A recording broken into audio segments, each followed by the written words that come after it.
Hey guys, good morning on Friday, December 11th. Hey, still dealing with the water cycle, more specifically the condensation part where that water when it's collected or accumulated on the ocean or lakes or rivers, it evaporates, the water turns into a gas and condenses, it turns back into water vapor in clouds. That's condensation.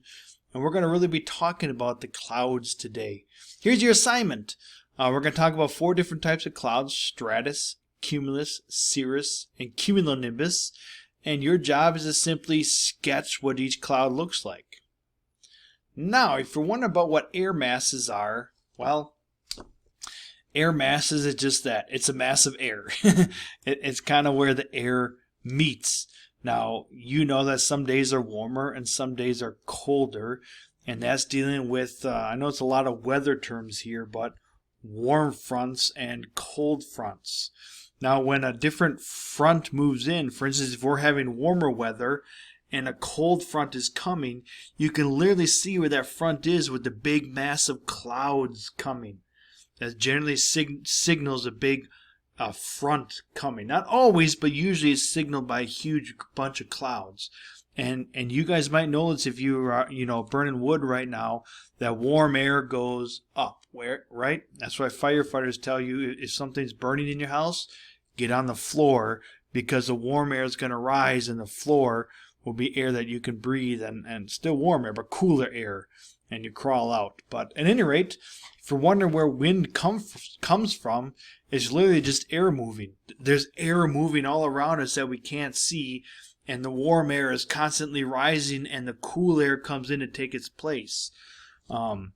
This might happen in your house for a couple examples. I don't know if all of a sudden you've been in some kind of room with the door shut for a while. Maybe you're watching a movie and maybe the window's open. And I know you might not do that now because it's a little bit warmer, but all that air is in the room and is moving, and then all of a sudden you open the door.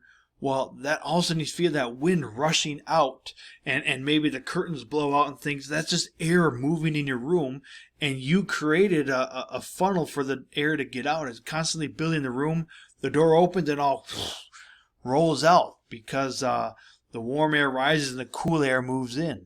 Now, sometimes that happens in your wood stove. I don't know if you sometimes hear that it howling. If there's no fire, all of a sudden it might be windy outside and it's howling. Well, wind and air got in down the chimney and it's kind of trapped, so to speak, in your wood stove. So it's trying to get out, and so that what creates the howling sound. So if you open up the wood stove, that air gets released and you don't hear the howling anymore because there's not as much air pressure in there. So those are kind of some more real life examples, but this is happening to a much larger degree all around the world all the time.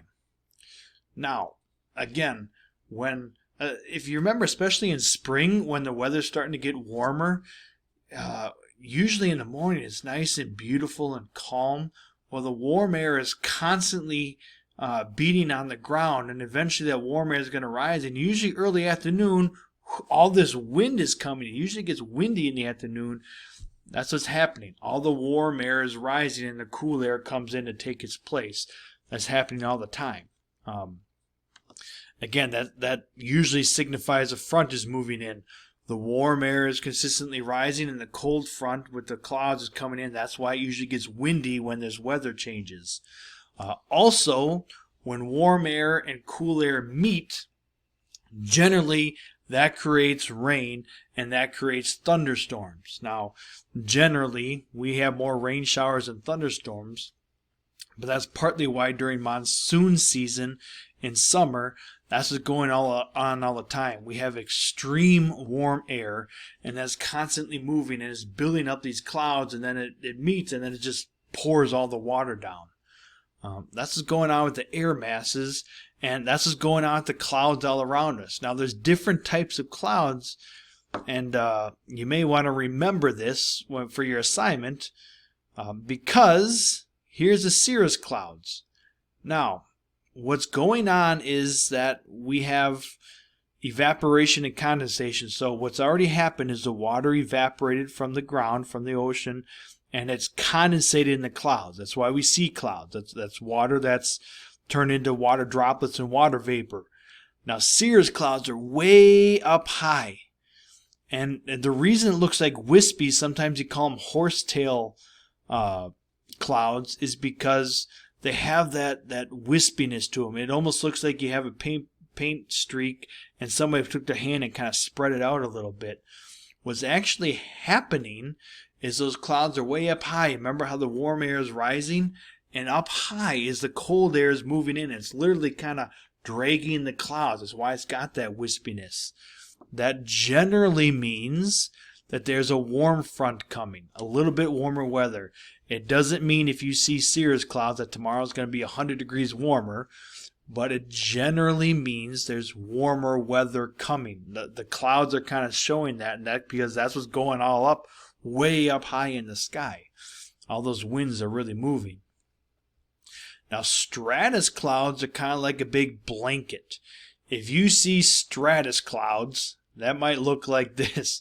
It just looks like a big blanket all across the sky. Usually you see this and you know, hey, remember that weather front that's moving in? Well, it's right on top of us right now. It's usually when the front is coming, and it generally means, generally it's a colder front moving in, and all this condensation took place and all these clouds come together, and that's where the front, if you ever see a big line of clouds, and I'm talking like a blanket of clouds coming, you know it's going to get a little bit colder weather, and soon enough that front is going to be over us, and the temperatures are going to drop a little bit. Again, it doesn't always mean extreme weather changes, but it can drop the temperature a little bit. If you ever wonder what alto, if you ever hear the news say, oh, we got a bunch of alto stratus clouds, all that means is it is stratus clouds, and alto means high. So it's just very high stratus clouds. That's all alto means. Here's cumulus. Now, cumulus clouds happen a couple times. If you ever see clouds like the top picture, it looks like a little bit of whipped cream on top of your ice cream, or whipped cream on top of your mug of hot cocoa, right? That's the cumulus clouds. It's kind of the nice, calm clouds. And if you ever see, a picture, it's nice seeing cumulus clouds, because generally, when you have cumulus clouds, and especially if they're spaced out like this, that just means it's a nice, calm day. You remember how the cirrus clouds had this wispiness that showed the winds are really moving up there? It's literally spreading out the water vapor. Well, the cumulus clouds don't have that at all. They're just nice ball of water vapor showing not really any wind, nice, calm, clear day. On the other hand, if we have something that's called cumulonimbus clouds, that's a cumulus cloud, and nimbus means rain. Now, yes, you can say, well, all clouds have water vapor in them, and you're right, but you see these cumulonimbus clouds a lot when it's raining outside. Sometimes you might see like this, where you have stratus clouds above the cumulus clouds, and this is where those two fronts meet, right?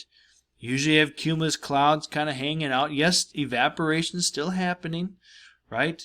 And it's a warm front, and the stratus clouds come with the cold front, and they meet, and then it gets extra dark clouds because it's carrying a lot of rain, and that's generally what's happening when it's raining. The two fronts are meeting. So I hope you learned a little bit more about the clouds, part of the water cycle.